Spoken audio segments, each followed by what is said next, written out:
Dear student, आज हम लोग समझेंगे यहाँ पर कोहेरेंट सोर्स और non coherent source. Coherent source होता क्या है, आइए देखिए, इस वीडियो के माध्यम से हम आपको बताएंगे, आप समझ जाएंगे। आइए देखिए यहाँ पर क्या होता है। यहाँ पर जैसे मान लेते हैं एक वेव S1 कुछ इस तरह से चल रही है, ऐसे बिल्कुल। दूसरी वेव S2 इस तरह से चल रही है और तीसरी वेव S3 जो है यहाँ से चल रही है। तो इसमें कोहेरेंट सोर्स होगा किसमें, ये जैसे ये देखते हैं। इसका तात्पर्य क्या है, यहाँ पर जो इन दोनों ये जो वेव हैं, इन वेव के बीच में जो फेस होता है वो बिल्कुल कांस्टेंट होना चाहिए। तो यहाँ पर कांस्टेंट के लिए जैसे 0 से पाई और यहाँ पाई से 2 पाई, तो 2 पाई में से पाई माइनस करेंगे पाई होगा, यहाँ पाई में से 0 माइनस करेंगे पाई हो जाएगा, 3 पाई में से 2 पाई माइनस करेंगे पाई होगा। इसमें भी यही पाई है, इसमें भी पाई है, तो इन दोनों के बीच का जो अंतराल है वो पाई कांस्टेंट है। यहाँ भी पाई कांस्टेंट है, इसमें भी पाई है। तो ये कालांतर जो है यहाँ पर स्थिर है, इसी को हम कहते हैं फेस। इसका फेस क्या है, बिल्कुल कांस्टेंट है।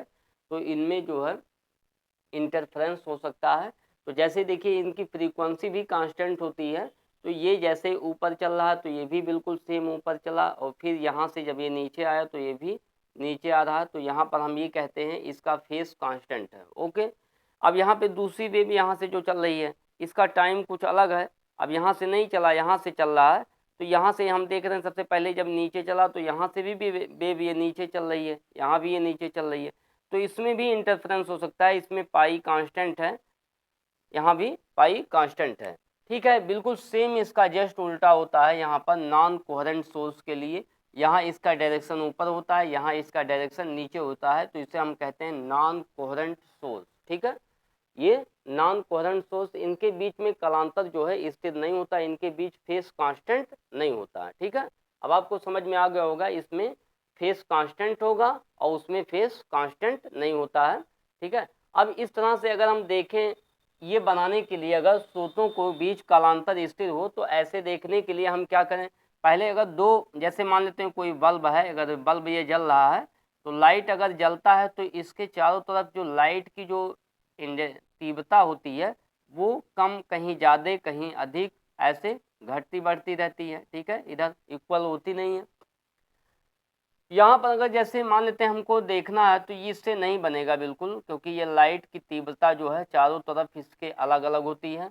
अगर हम दो मोमबत्ती ले लेते हैं तो दो सोर्स हो जाएंगे, इनकी फ्रीक्वेंसी में डिफरेंस हो जाएगा, बहुत थोड़ा सा चाहे ही डिफरेंस हो, तो इससे भी हमको जो है कोहेरेंट सोर्स नहीं दिखाई देंगे, इसको हम कोहेरेंट सोर्स नहीं मानेंगे, क्योंकि इनकी फ्रीक्वेंसी बिल्कुल सेम इक्वल नहीं रहेगी, इक्वल नहीं रहेगी बिल्कुल।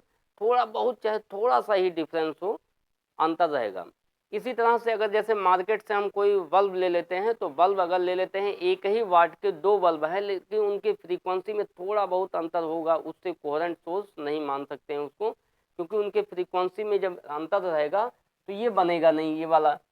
तो यहाँ पर क्या करते हैं, तो उसके लिए क्या करते हैं, कोहेरेंट सोर्स देखने के लिए एक ले लेते हैं और यहाँ पर कोई दो बहुत पास रखे हुए ऐसे एक स्लीट ले लेते हैं, जिसमें जो बारीक छिद्र होते हैं, और जब लाइट की वेव इससे निकलती है तो दोनों से होकर जब निकलेगी यहाँ पर, तो वो बन जाता है आपका कोहेरेंट सोर्स बन जाता है। ठीक है, ये दोनों जो लाइट यहाँ से इस सोर्स से जो दोनों निकलेगी लाइट, उसकी फ्रीक्वेंसी बिल्कुल सेम होगी, क्योंकि ये एक ही से निकल रहा है। ठीक है, इसके लिए ये कंडीशन लागू होना चाहिए।